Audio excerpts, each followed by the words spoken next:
you know, like you said, you've got so many different types of scars and places and positions. It's like you have to be open to that and just be like, well, this is me, this is how I am. And you know, your body has been through so much and it's come out the other side of it. It's like you should actually be celebrating that rather than being like hiding it away. I know. You know. And I think I read something in one of the interviews you did elsewhere where you said that you pretty much died having surgery at like 11, 12 or something.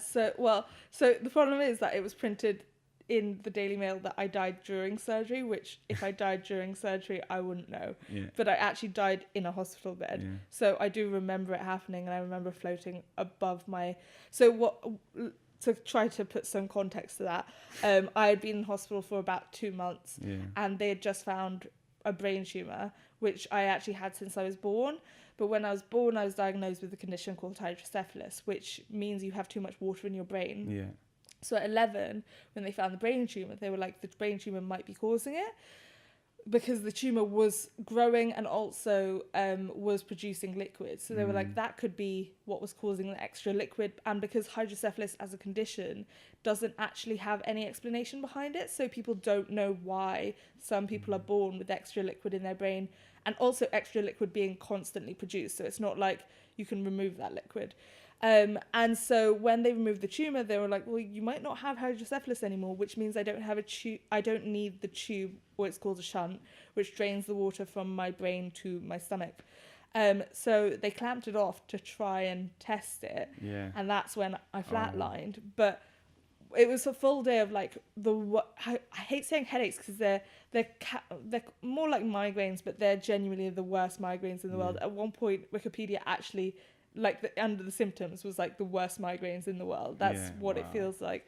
And because of the test, they couldn't give me any medication, so I was in this excruciating pain for I think about 12 hours.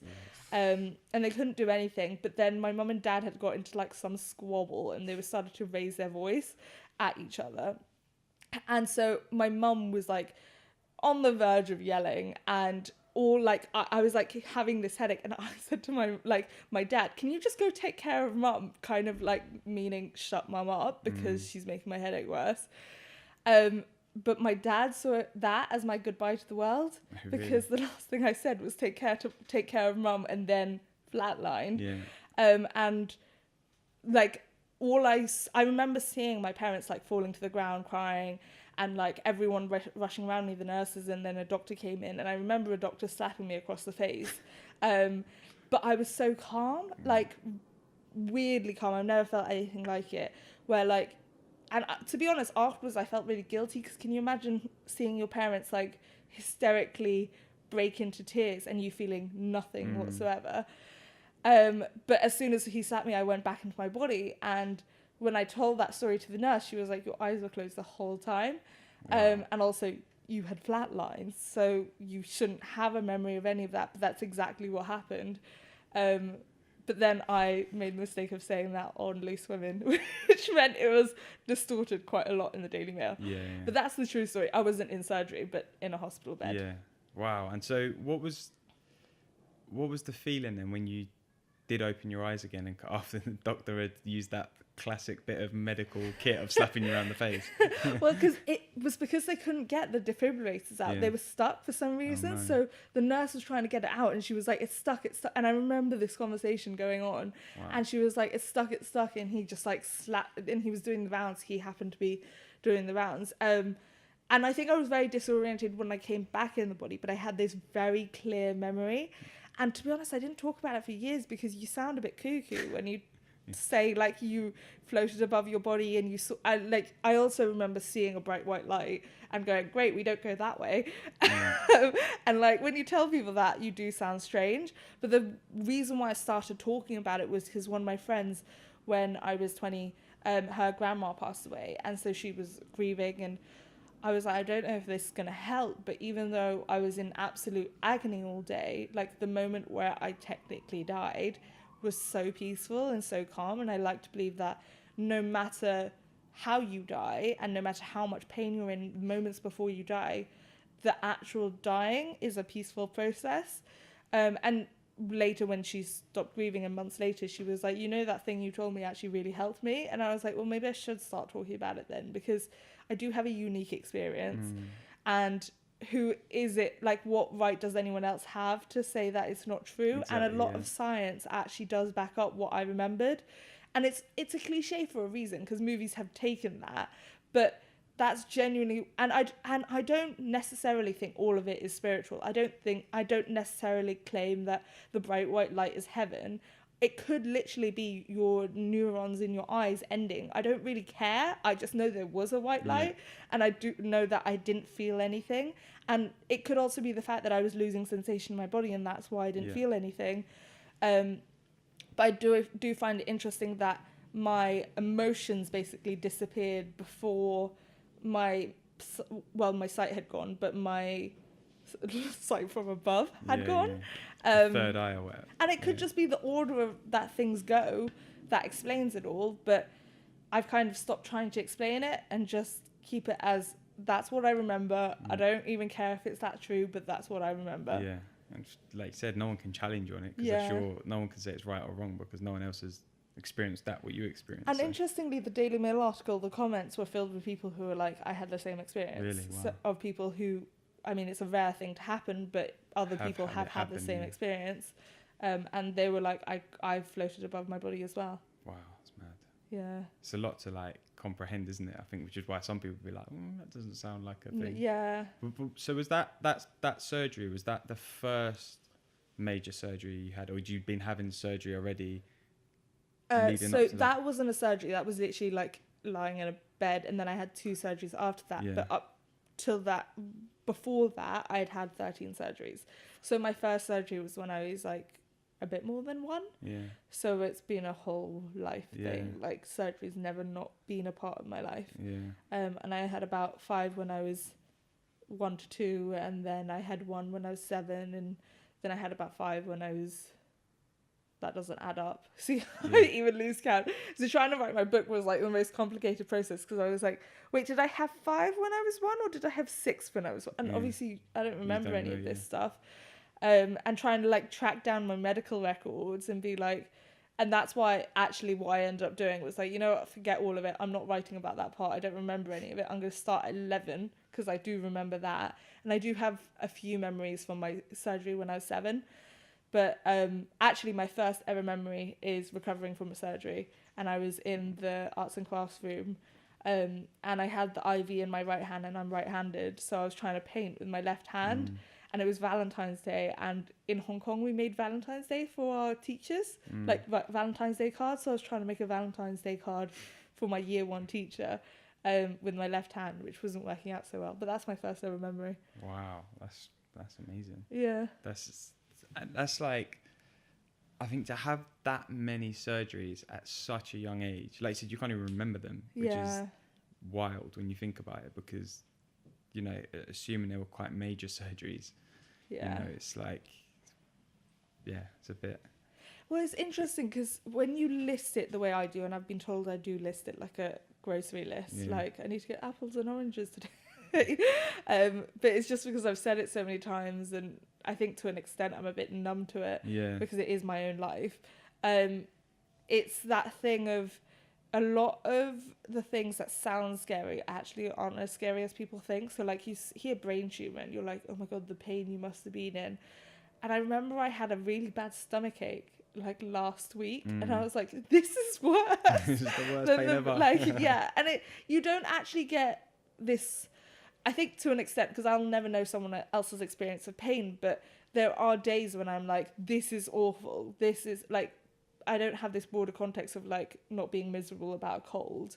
But I think in the broader scheme of things, I am generally more grateful for life. I'm more generally like, a problem, not illness, but like a problem has to be quite a big problem for me to actually be affected by it. And then I'll have weeks, like I had a really bad health week 2 weeks ago, and it's probably one of the worst weeks I had in like maybe 3 or 4 years. Oh, really? And it was one of those things where I was like, if this is the worst it gets, then I've come a long way since what I went through as a child, because I was still going to meetings. I was still like, no one in the meetings had any clue that I wasn't feeling 100%. And I was like, if I can still do that, then I'm still miles ahead of where I was, that little girl at 11 years old lying in hospital bed. Yeah. And how was that for like, you know, your family and stuff? Like obviously you mentioned your parents. How was that dealing? How did they deal with that? Because it must have been quite tough in terms of seeing their little girl, Yeah. you know, going through all of these surgeries. I think the main thing is, and I've also experienced it later in life, being the person who's helping a family member or a friend go through illness. It's so much worse when you can't do anything. So I've recently gone through something with a family member who's really ill, and the whole time I was thinking, I wish I could be in that hospital bed, and I've never wished that in my life, especially for someone who's spent so much time already. But you have more control if you're that person. And when you're lying in a hospital bed, you see the pain you're inflicting on other people as well. And I did see that as a child, and it's really hard because at 11 years old you don't have the language to explain it. So one of the main things I used to think as a child was like, I'm literally causing my parents pain right now, and if I didn't exist they wouldn't be in this pain, which is really morbid thought, but you just don't have the language to realize what you're really going through. It's almost like what you're going through is not age appropriate, which is weird because it's your life. But I think it led to them having a bit of I don't even want to say paranoia, because it's almost like appropriate paranoia. Yeah, of course. Of like, anytime I really wanted to go horse riding in my first year of uni, and I used to love horse riding as a child. But as soon as my surgeries got really serious, they were like, when you're not going horse riding, you fall off a horse and you crack your head open, and then you're going to have another surgery. But then I was in uni. It was the first year of uni. I hadn't been in hospital for 8 years. So I was like, you know what? I'm an adult. I can decide what I want to do. And it was like a 4-week argument with my mum of like, you're not going to do that. I need you to call me after every horse riding. And it's this really like scared thing. Or like if I casually mention the fact that I have a headache on the phone, and not like a hydrocephalus headache, but just a headache. They're like, well, go to the doctor. And I'm like, no one goes to the doctor for a headache. If it's serious, I'll go to the doctor. Yeah. I know when it's serious, but it's that thing of, I don't think they're ever gonna be 100% okay around me. Yeah. And that everything is like the worst case scenario, even if it's like, actually, in reality, I've not been in hospital since I was 19. I'm 25. That's pretty good going. My longest streak has been 8 years. So I'd like to go back to that. But currently I'm on 6 years. Yeah. That's pretty good going. So yeah, that's awesome. I mean, yeah, I just think it's great how, you know, you have gone through so much. And some people would, you know, they'd live their life like, oh, life is doom and gloom. You know, I'll probably be in hospital again next year. Or, you know, they have like certain kind of beliefs and mindsets. So what for you was like a turning point in terms of like getting from all of these surgeries into a position where you can actually look back and reflect and almost laugh about it like you have been, and kind of just be like, do you know what, that's just my life, that's just how it was. I think laughter's always been a coping mechanism, and especially my kind of humour, which is quite morbid humour, has always made other people quite uncomfortable, because I was making these morbid jokes at like 7 years old, but it's just because of the nature of my life. But I think in terms of mentality, there were two definite shifts. So I had the bulk of my two, I kind of split my whole, I've had a number of hospitalizations, but there were two major ones that stand out in my mind. One when I was 11 and one when I was 19. And when I came out of the one when I was 11 and I'd been in hospital, I'd been in the ICU, which in America is the intensive care unit. I don't know what they call it here, but no one stays in the intensive care unit and can walk out basically looking like the way I look and am as able as I am. But I did. And what that caused was me actually being scared of everything. And I think the reason why I never really went into a dark place after that, of like, I had a lot of that during hospital. So I had a lot of, why me? What caused this? What did I do? And then the response would always be like, don't worry, everything happens for a reason. So I was like, what reason? Was I mean to my brother? Did I not drink enough milk? Did I like all of this stuff? Because again, 11-year-old, and it sounds childish, but I was a child. And so I had a lot of that in hospital. But once I came out, I was so grateful for being outside. Can you imagine not going outside for 3 months? Wow. Or even leaving your bed for 3 months. But I was scared of everything. I saw everything as a threat. I saw everything as a potential harm to lead me back to hospital. And my ultimate goal was to never go back to hospital. But then it was 8 years of me not going into hospital. So like, bit by bit over 8 years, you would think you would get more and more confident in the fact that you could do more things, but I went the opposite way, and I was like crossing more and more things off my list, and I'm like, but it's been 8 years, so I need to like restrict even more.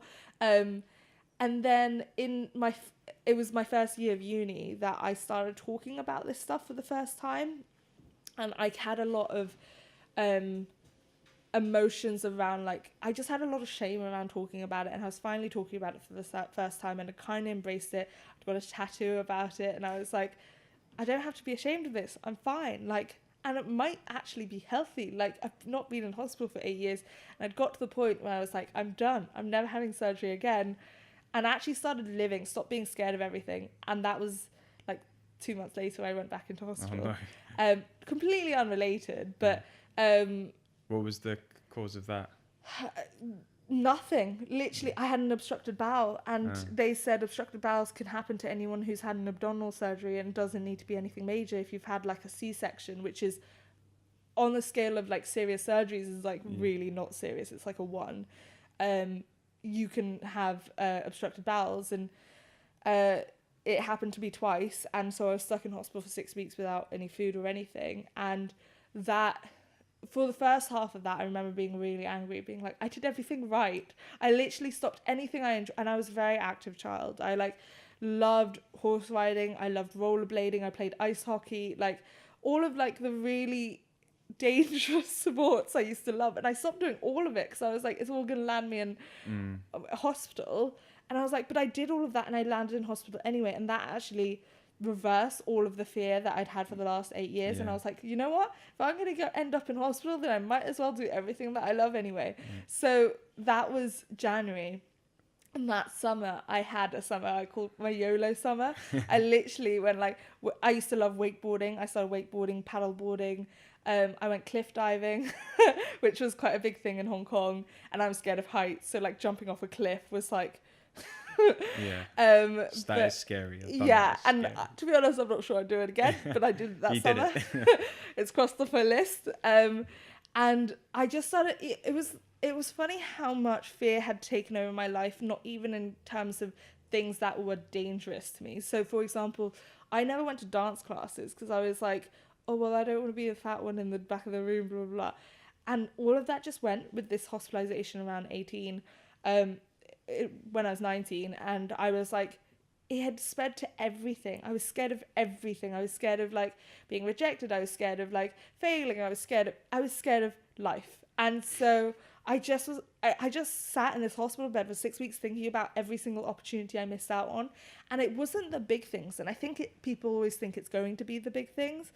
But I remember the main memory that I kept coming back to was, it was a December night, and my friends invited me to their house, and it was a 20-minute walk.